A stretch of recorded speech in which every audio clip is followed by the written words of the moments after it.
Right, so let me remind you, I did a part 1 to this, who's the slicker southpaw, and I showed you about Errol Spence.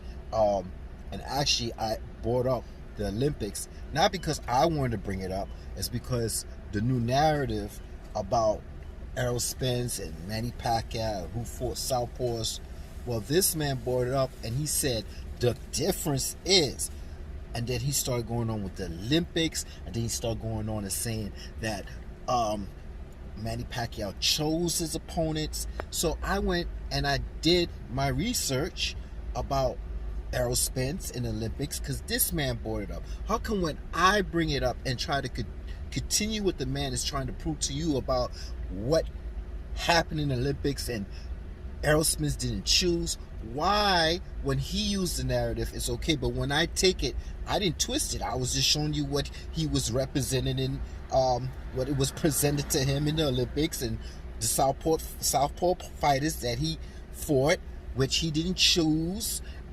So I went along with the whole narrative and showed you. But when I do it, people say, well, the Olympics doesn't matter. Well, it never mattered to me. It never mattered to me. But when Best Fight the Best said it, you didn't say them same words. You didn't say those same words, that it doesn't matter. Those Olympics was in the past. No, you just kept your mouth shut and let Best Fight the Best say, well, you know, in my narrative saying this, that it didn't that the Olympics mattered at the time, right? And he didn't choose his opponents, and it was given to him, and Manny Pacquiao chose. And I tried to explain that, and guess what happened? I got blowback, feedback talking about the Olympics doesn't matter, that was the past, you know. But hey, like I said, I didn't bring it up. He did, so I'm going along with it. So I'm going to remind you what part 1 was, and I'm going to show you the clip of him saying this one more time, and then we're going to move forward to part 2 of, did Manny Pacquiao choose his opponents? And I'm going to show you proof. Okay? Then they started to talk about how, oh, well, you know, you haven't fought a left-hander in 13 years, and you haven't fought a lefty in 6 years, and blah, blah, blah.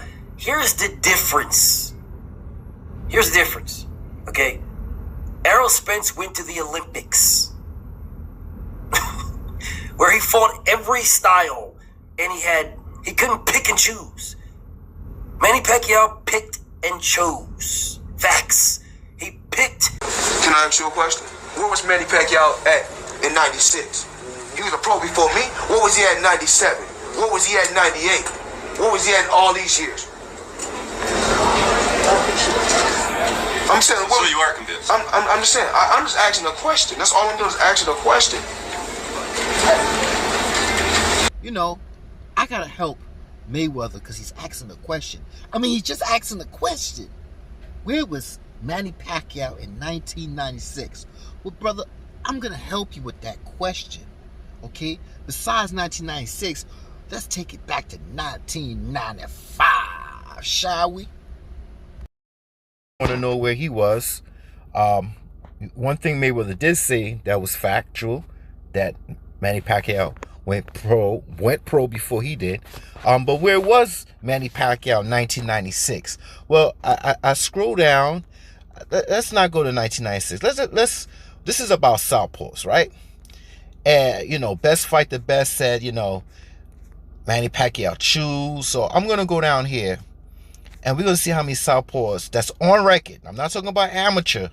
I'm talking about on record here, because I'm pretty sure Manny Pacquiao, when he's working his way up, he had to go through some southpaws anyway. But same as Errol Spence, you know, he was in the Olympics and he did his thing. And but we're talking about Manny Pacquiao right now. So in 1995, he had about, let's scroll up a little bit, about 10 fights. Let's stop.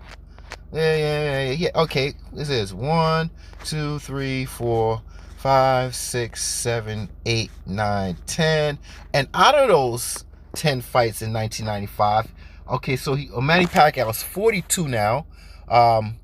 So doing the math, he was born December 17, 1978. He was 17 at the time here, right? We all know the story about he can't make weight. He was, you know, malnutrition. He didn't eat properly. He had to put weights in his trunks to make weight.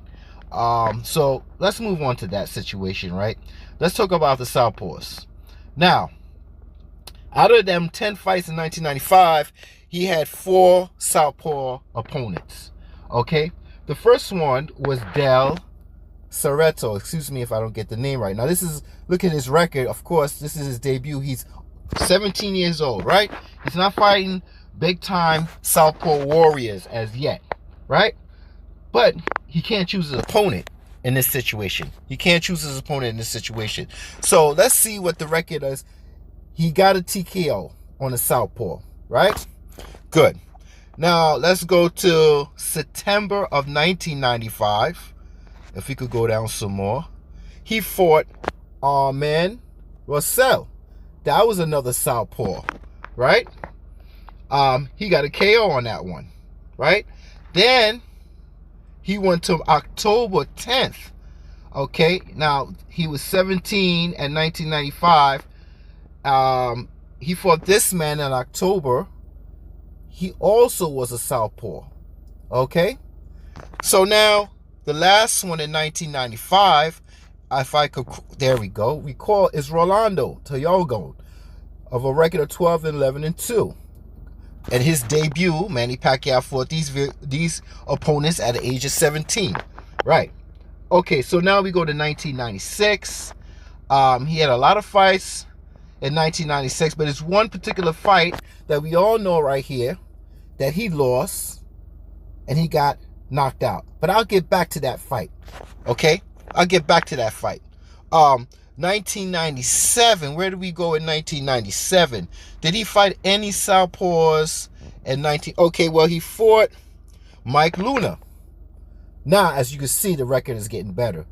20-7 at the time of March of 1997. So 20-7. Let's see his, and he got a KO. He knocked out Mike Luna, a Southpaw. But let's see his final. Okay, Mike Luna, 20-10 when he ended his career. There's no picture. Okay, so after he fight Mike Luna, he fought, who did he fight here? He fought another Southpaw right here. And he fought this Southpaw in December 12th. 34. About 4 or 5 days before his birthday, before he turned 18, he fought this Southpaw, Narang Duez. Okay, he fought him. Then, let's skip 2001, because he fought, of course, but he didn't fight any Southpaws that I could see on record. If I'm wrong, anybody in the Philippines, hey, just say I'm wrong, put the comment, and correct me. I'm doing my best here, okay? So, we're going up to 2001 now. Let's go up to 2001. Because I see on the record that he was fighting the Southpaws in 2000. So we're going to go to 2001. So, in 2001, he fought Poet, right? And Poet had a record of 40-3 at the time of April, right, of 2001. But let's see his ending career stats. Okay, the man has 77-6. 46 knockouts. Okay, good. So, he fought that Southpaw, and let's go up to see who else did he fight. Well, he fought, but wait. After he fought Poet, he went straight into a Lawaba fight, right? We all know Lawaba. He's not a Southpaw, but it was a 2-week notice. We all know that. And they chose Manny Pacquiao. Then after he got the victory, he got the win, he got the TKO. After he got the victory, he went to Sanchez. Now Sanchez, right? He got the draw, right? It was a robbery, but on record right here, it's a draw. Sanchez was a Southpaw. He still is a Southpaw. Let's see the record at the end of his career. At this point, in 2001, in November 2001, he was 31-9-2. But let's see what's going on here with him. Okay, his ending career was 36-11. All right, he's 30. He's a dirty southpaw, but hey, it is what it is. So after he fought Sanchez, let's scroll up to 2002, shall we? Now, in 2002, what southpaw did he fight in 2002? He fought Parrett swimming game. Sorry if I could, and he got a TKO win. This fight was in October of 2002. Well, let's watch. This is what he had, 37-2 at the time, but his ending career was 54-4, 33 knockouts. He is a southpaw from Thailand. Wow, pretty good record afterwards, fighting Manny Pacquiao. So after that fight, let's see what did he do. 2004. Let's move up because we're only looking for southpaws, right? We're not going. Okay, well let's talk about 2004. He fought Marquez. He got a decision. Then he fought the southpaw Parang. Okay, with a 44-7 record. December, right? In December, if I'm correct. And this is a couple of days from Manny Pacquiao's birthday, if I could read it correctly, if I'm saying it right. And he fought Parang. Well, let's see what Parang is about. What was his ending career stats? 58, 34 knockouts, 10 losses. All right. He also was from Thailand and southpaw. Okay. So we're going through all this right here. And that's 2004. Now, after he fought Parang, he fought Eric Morales. And what did we get? He got a loss, okay? Then he fought Hector. Look at these stats, man. Look at these records right here. Then he fought Eric Morales, right? Then, as we know, his last fight of a southpaw was David Diaz, right? David Diaz last total record was 36-4 with 17 knockouts. Okay, so those are the stats explaining. I don't know what best fight the best is talking about, but as you can see here, there's no one picking and choosing. He can't choose his opponents. His amateurs, he couldn't choose his opponents. When he was fighting for $2, in his pro debut, he couldn't choose, and he defeated. Well, let me stop it right here. So as you can see, a lot of people are saying that, they like to use this argument, Manny Pacquiao, or he's fighting a southpaw Errol Spence, and that might not work to his advantage. Stop it, okay? Because on BoxRec, not amateurs, just like Errol Spence had his time in the Olympics or amateurs or whatever, I'm pretty sure he fought southpaws. But we talking about BoxRec, right? And we talking about southpaw slayers, and that's what Manny Pacquiao is, okay? On BoxRec, he had fought about 12 southpaws, okay, and one knocked him out. And Mayweather's were asking what happened to Manny Pacquiao in 1996. Well, I left 1996 out because of Campo. And if these narratives, if I was on that other side, but they're not listening and they're not focusing on what's going on. But you know how people do, right? They take one thing and they blast it out, but they won't say that Manny Pacquiao defeated 11 southpaws in a TKO fashion. And no decision, TKO fashion or knockout fashion, right?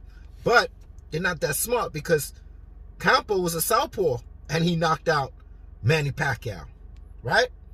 Just to help your little stupid argument, just in case, you didn't hear that. And the next thing you know on Blue Blood, because they reaching, man.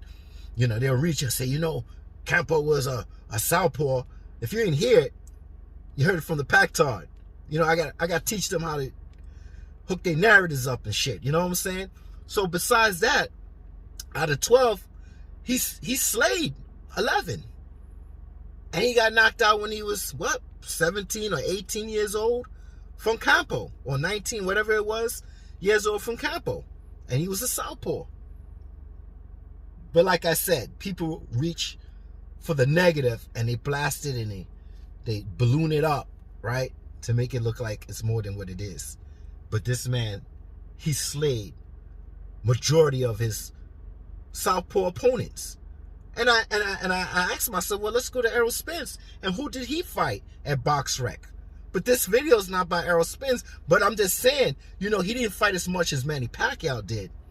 But don't ever say that, oh, it's a disadvantage that Manny's fighting a southpaw and things might not look good for him fighting a southpaw. Because when I went to BoxRec with Errol Spence, there's only 2 fights he had. He had one with Emmanuel, and he got a decision, if I can recall, and he got his brain shook, right? And then he got one with Van Haren from South Africa, right? He knocked that guy out, TKO or whatever. 2 fights out of all the fights he had on record with BoxRec. 2 southpaws. That's it. Some in the Olympics. But if you look at the stats, who's the slayer? Who's the king of slaying southpaws? Manny Pacquiao. And that's what happened to Manny Pacquiao in 1996. That's why I left 1996 out last, because I'm just saying, he got knocked out at 17 at an early age by some guy older, right? But it doesn't matter, because what's on record is on record, right? But all the opponents he had at southpaw, he slayed. He destroyed. So that's why I'm coming with this. And like I said, I would never bring the Olympics up. I didn't want to bring the Olympics up. He brought the Olympics up, right? Trying to say that Manny Pacquiao pick and choose. That's why this whole video is here. Because, you know, if you're going to come with a narrative, come strong, man.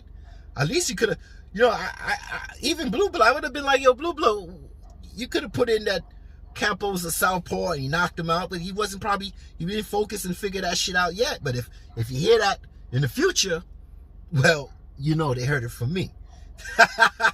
Right? I got to help you with your false narrative and your negative narrative and blowing up certain things and make it look more than what it is. But it's all good, because I'm here just to nip that in the bud, just in case you decide to come with that Campo shit that he's a southpaw and he knocked Manny. I'm covering it right now. Yeah, I'm covering it right now, just in case you start reaching, because when you start reaching, you start looking for, you know, and the thing about it, you know, I was born at a time where there was a dictionary and an encyclopedia, and if I need to look up information, I'll find it. But nowadays, all you have to do is say Google so-and-so and so-and-so. Y'all got stuff at the snap of a finger. And the majority of people are so biased and so lazy that when they see a topic or they see something that they hear a YouTube channel saying, they'll listen to that and they'll just believe it. Bro, we living in the times where you could go and just say Google. Why is it that people just wants to hear a narrative and just go along with that without doing their research? In this day and age, nigga, you don't have to open a book. But it's so hard just to click and say, well, let me see what this brother's talking about. No, don't work that way. All right, so this video was about the difference between Manny Pacquiao and his opponents as he moved up and he fought a lot of southpaws, which is understandable because he had more fights than Errol Spence. But don't ever use that. Don't even use that narrative that says, you know, this might be a disadvantage to Manny Pacquiao because he haven't fought a southpaw for a long time. Okay, because Van Haren, Emmanuel, for Errol Spence, this, that. It's not an argument. There's no argument at all. I'm just letting you know that right now. No argument at all. All right, so, you know, most of my videos, I keep forgetting to ask, to like, to share, to subscribe. You know, I I really keep forgetting because I'm so in tune of what I'm doing that like I always say, I always feel like if I give you what I think, you know, I'm not the smartest in the toolbox, as you can see my vocabulary. I don't use big words, you know, and I'm not all that fla, you know.